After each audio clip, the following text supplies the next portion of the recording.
So one of the very first...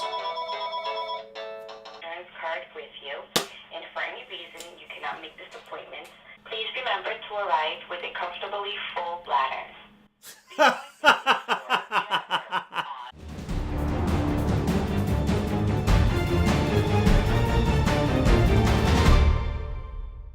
Howdy folks, and welcome back to another episode of Tyria Talk. My name is Richard Procopio, aka Bog Otter, and this show is all about Guild Wars 2. Today is episode number 74, and today we're going to be talking about a feature that I believe is really critical to the continued success of Guild Wars 2, and it's something that ArenaNet has said that they aren't currently working on, even though it's something that they want to do. And that is the ability to replay all of the episodes from Living World Season 1. So right now in the game, if you open up your story journal, you can replay the events of your personal story, and you can also replay the events of Living World Season 2. But Season 1 is not able to be replayed at this time. Now, ArenaNet has gone on record saying, absolutely, this is something that they want to do, but are they going to be able to do that realistically? We don't know. How long will it take them? We don't know. And I just wanted to kind of talk about this a little. For anyone who is newer to Guild Wars 2, when the game first launched, ArenaNet was totally okay with having limited time events or even one-time events that if you weren't able to experience, oh well, this was a special thing for the players that were able to log in and play at that time, and they seem to be really okay with doing things like that. For example, the very first patch that they introduced post-launch with content in it was a Halloween patch where they had this special one-time thing where there was a cutscene that the Mad King came out of the lion statue in Lion's Arch, and he just said a few things. It was a very short cutscene, but that happened once at a very specific time, and then they followed that up with the Lost Shores event, which had a 3-hour-long event where you went to battle all the Karka and South Sun, and eventually it culminated in a boss fight against the Ancient Karka, and the Ancient Karka actually dropped exotics and sometimes even legendary precursors, and this was a one-time event. They never repeated it again. And it seems to be something that they have totally, stopped doing. They're not okay with this anymore. It caused some problems with everybody logging in at the same time, causing lag and performance issues. And also, you can never make everybody happy doing an event like that because what might work for my schedule may not work for other people's schedules and time zones and all that kind of stuff. So they've really withheld from doing that kind of thing, and now they seem to be all about more being able to play things over and over again and making it more accessible for everyone, which I think is a smart thing to do. So a lot of the things that happened in Living World Season 1 were like these little timed events, right? They would have a 2-week festival. They had something called Dragon Bash, which had all kinds of dragon-themed mini games in the city, and some story instances that went along with that. They had things like the Queen's Jubilee, where they actually brought that back at one point as well. But there was a whole bunch of Living World patches for Season 1. Some of it had just some very small things to do, and some of them had some really big story beats, like a lot of the different Scarlet encounters. And you can't replay those anymore. When they introduced Living World Season 2, they kind of put this episodic DVR kind of approach to it, where, alright, if you log in while this patch is live, you unlock that episode permanently on your account, and if you miss that window of time to unlock it, well, you can spend gems to unlock that episode. I think it's important to their business model that they want to encourage people to log in while patches are live. They want people logging in all the time, seeing what's new on the gem store. There's no subscription fee to the game, so they make their money through the gem store, and so having people are constantly logging in while they're putting new things on the gem store to get is a way to get their money. So they make it so that all you have to do is log in to unlock these episodes, but if you don't, for whatever reason, you can buy these episodes on the gem store. And I think it's a really good approach. It kind of feels like a season of a TV show where, you log in every week or every 2 weeks to see what's new, right? You watch the new episode of the show, or there could be some people that just unlock the episodes and don't really play through the content. They wait till the end of the season to binge watch it like Netflix style. So I think it's really cool. Especially, because I've played through all the content, but if I want to play through any of it again or unlock the special achievements for it. It's always there for me. Season 1, a lot of that stuff I have fond memories of. I have some recordings of it on my YouTube channel, but I can't replay things like the marionette fight with Scarlet, which a lot of people love. Or I can't go back to the Tower of Nightmares in Kessex Hills, because that's just not there anymore.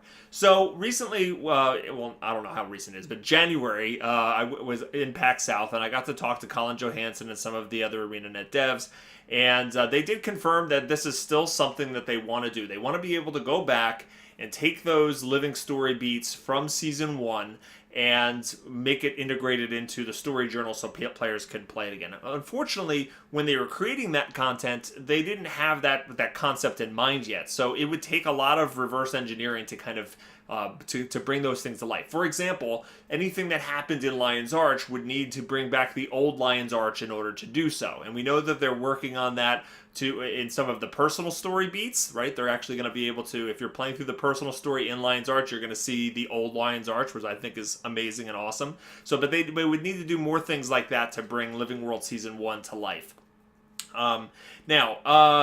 One of the things that I think is really important about this is, for example, I have a friend who played Guild Wars 2 at launch, and he played for like the first 6 months, and then he took a break from the game, and he missed the entirety of Living World Season 1. Now, he's recently gotten back into the game. I've been playing with him. He's excited for the expansion, and he really is interested in the story. He wants to get caught up on the story. So him and I are playing through Living World Season 2 together, and I've had to completely recap Season 1 for him. I had to tell him who Scarlet was. I had to, tell him what happened at the end. I had to go through the whole entire storyline. I had to tell him about who Rox and Bram are, and who Marjorie Delacroix is, and Lady Casimir and Timey, and all these characters that like just appear out of nowhere in Season 2 for him, because he played through the personal story with Destiny's Edge, right? He goes through all of that, beats Zaitan, and all of a sudden Living World Season 2 is like, who are all these people calling me boss, and, why do they pretend like they know me? Well, they do know you. They've gone through this huge journey that you've missed. So there's no proper introduction for that. So it's very disjointed for him, and he's dedicated to catching up, but it's still a big obstacle, and he's got me to explain a lot of things to. I could just imagine, like, from a new player's perspective, trying to jump in and catch up on the storyline and just being totally lost. And it's really jarring too, just from and kind of confusing if a new player doesn't even know what's happening. They can log in and look at their story journal and see all the personal story, right? And then they see Living World Season 2, which is unlockable for gems, and there's just nothing for Season 1. It's just it could be really confusing to a new player, like, what am I doing wrong? What am I missing? How do I get this? And I could see them trying to find on the internet, like, how to do this, and just kind of maybe just giving up. And I think, especially as we're going into the expansion, and it's all story driven, right? Well, the whole reason where the expansion exists is we're going west into the Maguma jungle. We need to salvage the Zephyrites. We need to find what Glint hid there. What did Kaith do with the egg? There's so many cool mysteries that we're unlocking and we're going to be exploring to try to take the fight to Morgemoth. And it's sad that newer players right now, they have the time, right? The expansion's probably not coming out for several more months at least. They have the time to catch up, and there's no way for them to catch up. I've seen posts go up on the forums and on Reddit about asking, hey, does anybody have the old videos recorded of the living story? I do have a few on my channel, but I wish it was all complete, that I could just make up a playlist and share it with people and say, look, here's a complete playthrough of Living World Season 1, but unfortunately there's some holes in that. But I really think this is a critical thing. Now, why is ArenaNet not doing this, or at least not working on this currently? And it has to do with resources, right? They have to look at, okay, so they're trying to launch this big expansion, and they've been working on it a long time, but there's still other work to go, and they're revamping all of the professions are getting specializations, and they're introducing an entirely new profession and new zones and new storylines and the mastery system and new PvP game mode, new world versus world maps. I mean, there's a lot going on there, and they have to make the decision of whether or not to, all right, do we want to spend the time reverse engineering what we need to do to make these Living World Season 1 episodes work within the story journal? Or do we want to be making new content? And I think a lot of the existing players who have played through Living World Season 1, they would appreciate Living World Season 1 being replayable in there, but the reality is how much of our time are we really going to spend going through it? I might reload an episode or two just to see it for nostalgic purposes, but the reality is, as a player who's never taken a break from Guild Wars 2, it's probably better for me if they make a couple new story instances, or really make sure that one of the new zones is up to snuff, or spending time in new content rather than trying to revive this old content. So it's really that decision, and it's a hard decision to make, but it's probably the most wise for the long term.